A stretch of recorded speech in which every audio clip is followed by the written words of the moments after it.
Well, good afternoon and welcome to our High Rock weekly client webinar. If you want to skip over any part of this webcast, feel free to use the fast forward control on your screen. Otherwise, sit back and enjoy. Each week on this call, we try to talk about what we see developing in the global economy, financial markets, and the world of wealth management, and how all of this impacts our decisions on the best courses of action for our and your investment strategies.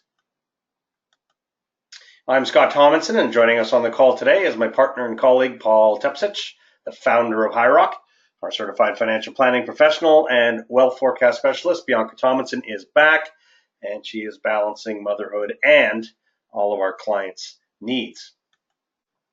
Well, each week we record this webinar so that those who can't join us live can tune in when it is more convenient. If you are a first-time listener and would like a little more information about our private client services and our disciplined investing strategy, we have a separate introductory webinar that will provide you with this. And all you need to do is visit the homepage of our website and click on the Introduction to High Rock Private Client button. Well, we've just finished the third quarter of 2017. Clients will receive their quarterly summaries over the next couple of weeks. And interestingly, we've had lots of individual conversations with clients recently about what we consider to be the relatively light number of quality investing opportunities that have been available to us. And Paul, you might want to chime in, but it's just a function of the times, right? Yeah, there's really not been a lot of dislocation in the marketplace to create some of the opportunities that we had in the first half of 2016, for instance, certainly in the energy space where oil got down to $26 a barrel. And something, I'm not sure you have it on today's presentation, Scott, but volatility has been extremely low. And that doesn't lend itself to big dislocations in the market. So yeah, the opportunity set has been minimal at best. And something that we've talked about in the past, but certainly is a pretty big factor, and certainly in the US, which is about 50% of the global equity index, there's a gap that's developed between what we'll call equity market prices and the real economy. And either something's got to give. Fundamentals have to improve to catch up to equity prices, or equity prices need to come down to a level consistent with the current levels of economic growth, or somewhere in between, right? But we've got GDP at about 2% growth. We've got inflation at less than that, less than 2%, and a slowing we've seen in consumer spending, and who knows what the hurricanes factors are going to throw into the mix. But it's difficult to see earnings growth accelerating enough to justify current share price valuations. And this is where we perceive that there is a significant amount of risk being shrouded by all the central bank liquidity that is in the financial system. And of course, we've talked about this before, but in essence, risk is elevated because central bank balance sheets are at record levels, and there's a significant amount of liquidity in the financial system. And it has been there for a number of years, but it does impact the fact, and Paul just mentioned it, impact volatility. And it's certainly, Paul, and you can chime in anytime on this, but it's certainly one of the reasons volatility is as low as it is. Yeah, I would think so.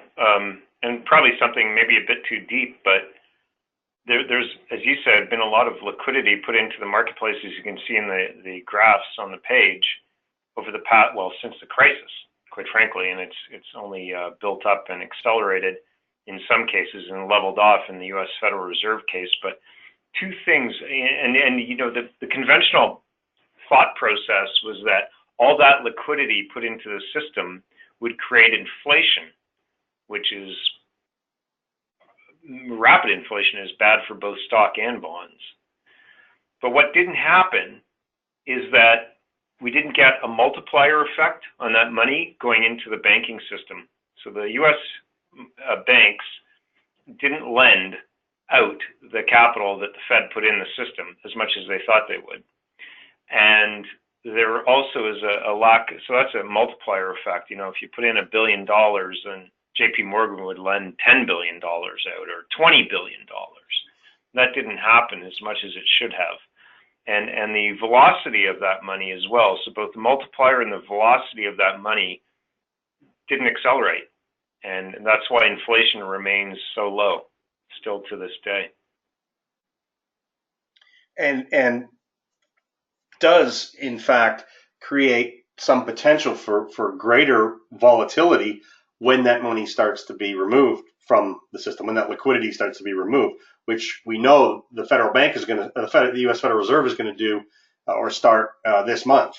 And then we have to wait and see what the European Central Bank or the Bank of Japan is going to do down the road. But as that liquidity is removed from the system, it takes away some of that protection from volatility, as it were, and escalates the amount of risk that could be in the system.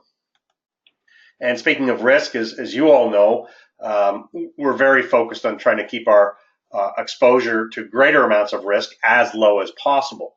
Over longer time periods, the chart you're looking at here is 4 years. This is how we're able to generate superior client returns relative to the risk that we take. In other words, as we like to say, we manage risk first so that we're not giving back large losses when markets do go lower. Now, in this chart, the High Rock client has achieved both a better total average annual return and a better risk-adjusted return than a comparative 60% equity, 40% fixed income benchmark. Again, this is over a 4-year time period, but the point here is that we can't force opportunities in the short term. We have to wait for the market to give them to us. And this is certainly what we've done well in the past, and we will do well again in the future, right, Paul? Once we get those opportunities, dislocations in the market create opportunities. Yep. Absolutely. We also believe that all of the excess liquidity in the system has made historical stock and bond correlations less reliable and potentially made traditional balanced buy and hold portfolios subject considerably more risk, certainly in the US and also in Canada. The recent strength of the Canadian dollar versus the US dollar has impacted globally diversified portfolios as well, highlighting the need to understand all the risks at work, especially inclusive of foreign exchange risk. Having a more tactical approach to investing allows us to not have to depend on the now less reliable old correlations, which obviously do not appear to be mitigating risk for balanced portfolios as well as they did historically. So we have to try and manage this risk more effectively. Of course, we remind everybody that historical returns are no guarantee of future returns, but as you know, we work very hard to provide our clients with the best possible risk-adjusted returns. We also remind all of our clients that we are diligently working toward achieving your specific long-term goals as set out in your wealth forecasts. These goals are intended to be achieved over longer time horizons than those that we might achieve in any single year. If you wish to review your wealth forecast in any part of your strategy, we are always available to do so. Just let us know. You all know our key themes for 2017 because we repeat them every week. But as Paul mentioned, the evolving inflation story, one of our important themes for 2017 has been perplexing as we try to assess what that means for central bank monetary policy and interest rates. We think that if economies are growing, so should inflation also be growing, but not necessarily the case at this particular point in time. We know that central banks have a mandate to maintain price stability. Interest rates and monetary policy are used to keep inflation at targets of close to 2%, but currently only the Bank of England is dealing with inflation above that level, and they are also dealing with Brexit and a stalling economy. Now, the Bank of Canada, which we talked about a little bit last week, their core inflation data remain below target, and we pointed out again last week that the last couple of bank rate hikes have really just brought the bank back to the pre-oil price decline situation and the impact that had on the Canadian economy. And then the day after our call, so last Wednesday, Bank of Canada Governor Poloz admitted that unknowns that are clouding the outlook for inflation include the impact of the digital economy, which may be placing downward pressure on inflation, ongoing weak wage growth, and the sensitivity of the economy to higher interest rates given the elevated levels of household debt. So, Paul, as we've been saying, there's still a lot of uncertainty out there. And what are your thoughts here? Likely now that the Bank of Canada is going to be on hold until they find some further rationale to raise interest rates, right? Yeah, I think so. I think, the previous chart showing that they just took back the two surprise rate cuts they put in place when oil was getting pummeled back in 2015, early and mid part of 2015. They've taken those back, as you can see in the white line, the bank rate. I agree. So, going to the currency again, Scott, wherever the currency chart is, that improved by about 10%. And as you can see too, we should probably note that currency improvement on those surprise rate hikes, I think took the bank by surprise. And that's about was about a 10% improvement. Now, as you can see, the US dollar versus the Canadian dollar, which you can see in that white on the far right, is at 125.17 right now. It's actually, the Canadian dollar's weakened up a fair bit. And I think some of that is from comments from the Bank of Canada officials that have been speaking over the last 2 weeks, effectively putting the market on notice, saying, the currency improved a lot and inflation doesn't appear to be a huge problem, and growth might slow down a little bit in the second half of the year. So it tells us that the bank may in fact pause a little bit on rate hikes, or certainly move in a very measured pace. But I think just in general, Scott, I think both the Fed and the Bank of Canada are perplexed. I think they want to take some rate hikes. They want to put some rate hikes in place to take back the easing they put in place since the crisis. And I think they're anxious to do that. But without inflation moving higher, I think they're a little bit nervous.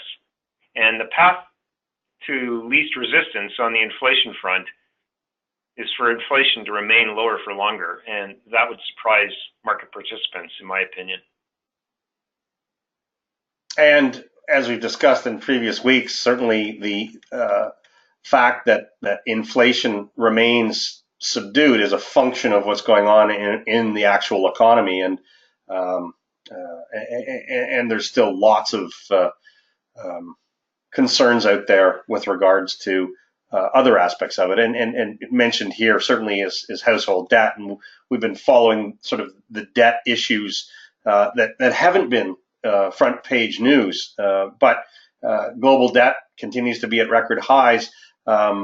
What was news that isn't really front page is that the International Monetary Fund came out today with their global financial stability report and said, at the moment, there isn't an issue, but how high household debt can be a source of financial vulnerability, especially if there are economic shocks. And, nobody ever expects. Especially in Canada, Scott, with the household debt to disposable income is at record highs, and higher rates in the front end of the curve, higher mortgage rates, they're going to really hurt, along with new mortgage rules coming in place.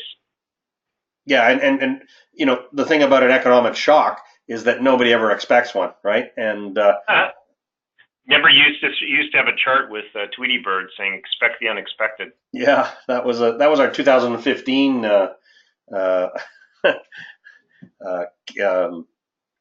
key theme, I guess. Anyway, we don't want to continue to go through the fact that we think earnings and earnings expectations are out of line with current stock prices. We've talked about that a lot, but there's the same gap that we see with the fundamentals in the economy. So we have to wait and see how this balances itself out. But it just makes everything more risky. On the geopolitical front, again, look at the Trump administration's agenda. They didn't get any health care reform, and now we're into the tax reform debate, and it's already beginning to face some political hurdles. So we keep our eye on what's going on there.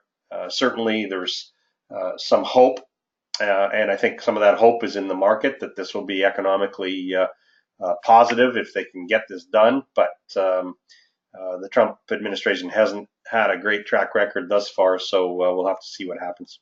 I think there's a lot of hope riding on this tax cut in the marketplace. A lot. Yeah. It's quiet now, but North Korea is definitely still a factor. And after 3 rounds of talks, it is becoming quite evident that President Trump's Buy America position could put the North American Free Trade Agreement into some jeopardy. But again, we'll keep our eyes on how that evolves. And Paul, anything that you want to add as far as positioning this week?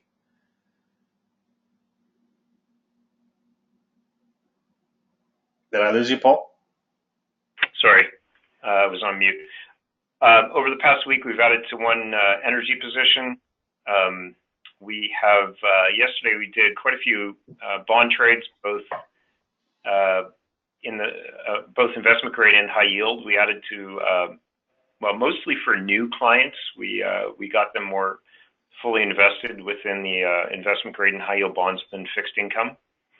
And we added to a pref in the tactical model this morning. So we've done quite a few trades, but not really any big new initiation type trades.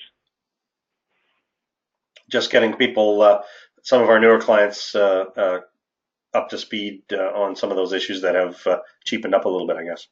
Yeah, and I just had a conversation with a prospective client, and he said, you know, what happens when I give you our money? Like, do you just go invest the whole thing right away? And I said, no. It's not a fund. You know, you're not buying units in a fund day one.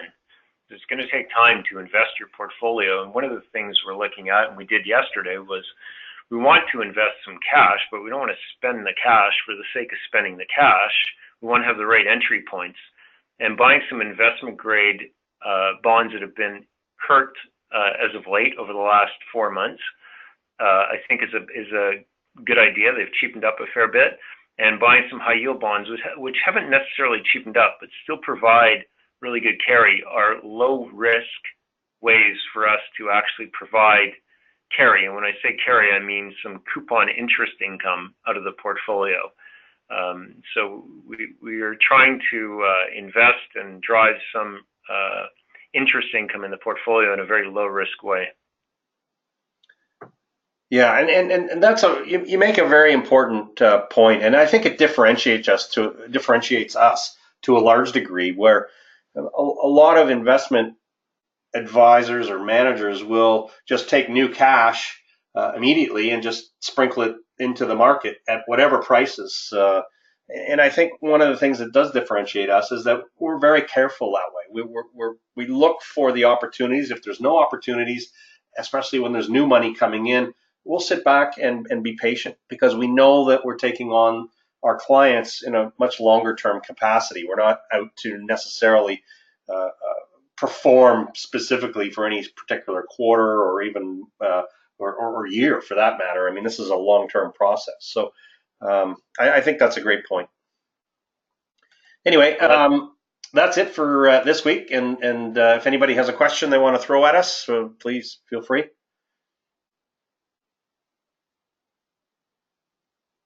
All right, no questions this week. Well, we certainly want to take or thank you for taking the time out of your busy schedules to be with us today.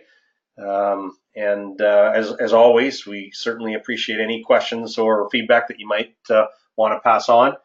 We'll be back next week with our next update.